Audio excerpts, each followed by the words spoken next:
اور لانے کے بعد وہ طے کریں گے کہ ہاں فلاں نے کوالٹی پیش کی نہیں کی ہے. ہاں اگر پیش کی ہے تو پورا چارج سامنے والے سے وصول کرے گا, اور اگر اس کے اندر کوتاہی ہے تو اس کے طرف سے کم کیا جائے گا. اس طریقے سے جھگڑے کو سالو کیا جائے گا. کچھ لوگ کبھی جیسے بروکر لوگ رہتے ہیں, کچھ چیز کو کیا کرتے ہیں تھوڑا سا صرف ایڈوانس دے کر پھر دوسرے کو بیچ دیتے ہیں.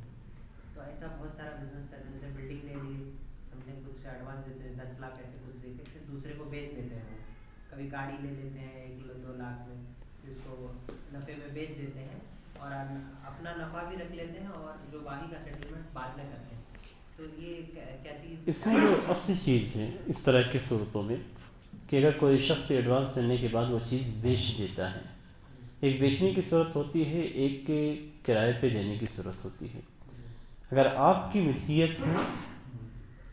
ملکیت ہے تو پھر آپ اسے بیچ سکتے ہیں. جیسے مثال کے طور پہ آپ نے ایک فلیٹ قسطوں پہ لیا, قسطوں پہ آپ کو وہ اس کی ملکیت دے دی گئی, لیکن اب آپ اسے بیچنا چاہتے ہیں اور قسط باقی ہے تو آپ اسے بیچ سکتے ہیں, لیکن جس کی قسط باقی ہے اس کی قسط آپ کو ادا کرنی ہوگی. گاڑیوں کا بھی یہی معاملہ ہے, گاڑی آپ نے خریدی, اس کی قسط آپ کو ادا کرنی ہے.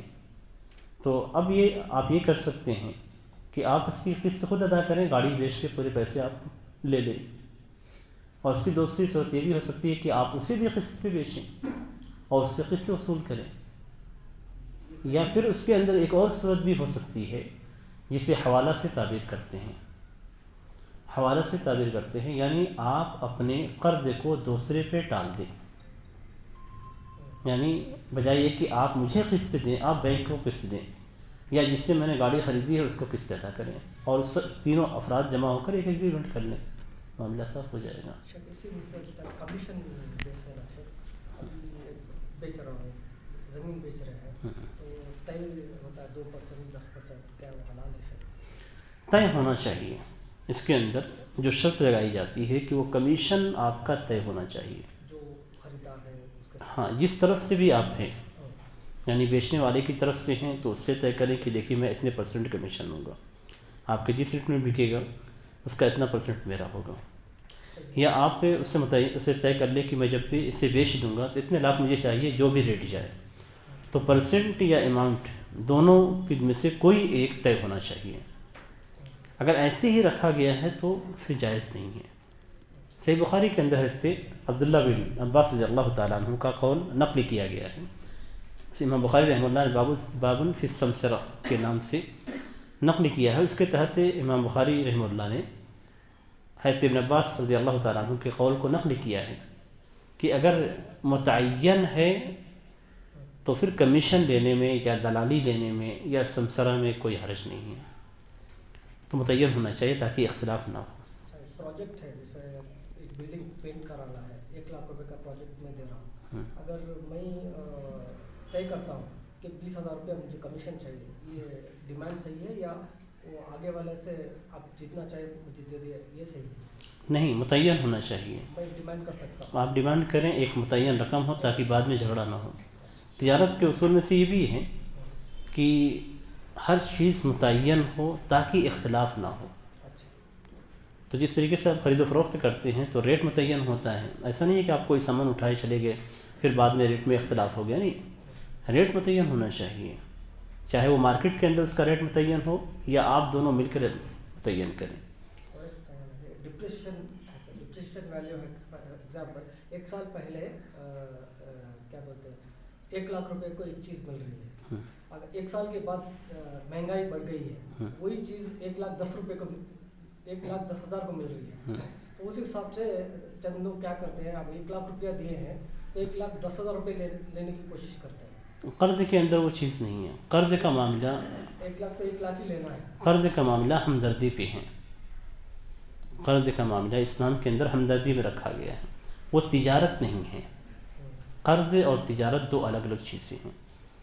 قرض کے اندر تعاون ہے, ہمدردی ہے, اور تجارت کے اندر منافع ہے. منافع کے طور پہ تو یہ قرض یعنی پیسے دے کر پیسے لینے میں برابری ہونی چاہیے. جیسا کہ ابھی اصول بتایا گیا آپ لوگوں کو. تو اب یہاں پہ اگر برابری نہیں پائی جاتی ہے تو اس کا مطلب یہ کہ آپ نے تجارت نہیں کی، سود کا کام کیا. مہنگائی کے اوپر الزام لگا کے پیسے لے تو نہ دیں آپ، اگر آپ کو یہ ہے تو نہ دیں. ہمدردی نہیں ہے تو پھر کیوں دے رہے ہیں؟ یعنی ہمدردی نہیں ہے تو آپ خود چاہتے ہیں کہ سود لیں، تو سود نہیں ہونا چاہیے. ہمدردی نہیں ہے تو چھوڑ دیجیے. تعاون نہیں کرنا چاہتے ہیں تو حرام کام بھی نہ کریں. ایسا ایک جسٹیفیکیشن سنا ہاں نہیں، اس طرح کی ہے نا، اس لیے ہم وہ حساب سے اس کا بھی حل اسلام میں موجود ہے. ٹھیک ہے مہنگائی ہے، آپ پیسے کے بجائے سونے کو رکھیں کہ میں آپ کو اتنے گرام سونا دیتا ہوں، آپ جائیں اسے بیچیں، اپنا استعمال کریں، 1 سال کے بعد مجھے اتنے گرام سونا دے دیجیے گا، آپ کو پروفٹ بھی ہو جائے گا. شیخ آخری جو اصول آپ نے بیان کیا تھا اس کی دلیل کچھ ہے شیخ جو مسلمان؟ اس کی دلیل احتکار سے لی جاتی ہے. اور دوسری یہ کہ مسلمانوں کے تعلق سے جو دلیلیں ہیں کہ مسلمان آپس میں ایک ہی عمارت کی طرح ہیں، مسلمان کا بھائی ہے، اس کے اندر یہ بھی ہے کہ المسلم اخو المسلم لا یظلمہ، کہ مسلمان کا بھائی ہے، اس پہ ظلم نہیں کرے گا. اور سب سے گھناؤنا ظلم تو یہی ہے کہ عید کے موقع پہ مسلمانوں کے پیسوں کو نکالا جائے. جو خوشی کا موقع ہے، اس خوشی کے موقع پہ اب اس مثال کے طور پہ ایک باپ جس کے پاس ایک یعنی لمٹ سیلری ہے، بڑی مشکل سے وہ بچوں کا انتظام کرتا ہے، عید کے موقع پہ اپنے بچوں کے لیے جا کے کپڑے خریدتا ہے اور اتنے مہنگے ریٹ میں خریدتا ہے. وہ جب عید کی نماز ہی پڑھتا ہے تو وہی سوچتا ہے.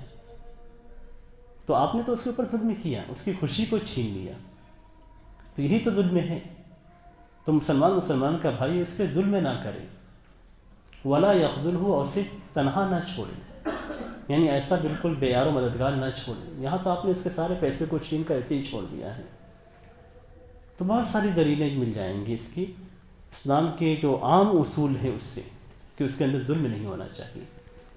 شیخ آج کل کیا کرتے ہیں کہ کوئی نئی بلڈنگ بنی تو اس کو لیز پہ لے کے اس کے بعد رینٹ پہ دے دیتے ہیں. شیخ آپ سمجھو ایک فلیٹ ہے، اس کو میں 4 لاکھ روپے دے کے لیز پہ لے لیتا ہوں، میں کیا کرتا ہوں دوسرے کو بھاڑے پہ چھوڑتا ہوں. اس کو دیکھیے اس میں جو صورت ہے اس میں دو غلطیاں ہیں.